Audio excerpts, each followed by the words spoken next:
কিছু মানুষের কমেন্ট দেখে নিজেকে অনেক আফসোস মনে হয়, অনেক আবার ঘৃণা মনে হয় যে এত গরিব আমরা, যে মানুষ এমনভাবে কমেন্ট করে।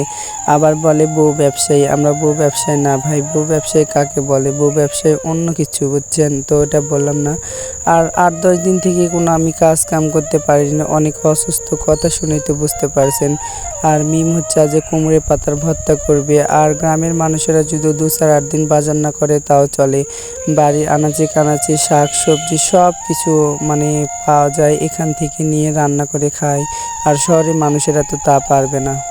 আর খুব জ্বর অবস্থা, এর মধ্যে যদি ভর্তা সানা হয় তো খুব ভালো লাগে, মুখে রুচি হয়। এই জন্য মিমকে বললাম একটু ভর্তা করে দাও। আর কিছু রান্নার নাই, এই জন্য মিম খুব তাড়াতাড়ি লেগে গেছে দুপুরে রান্না করতে। এটাই আমাদের দুপুরে খাওয়া হবে। আর ভিডিও বেশি বড় করলাম না। তো সবাই ভালো থাকবেন, সুস্থ থাকবেন। তো আল্লাহ হাফেজ।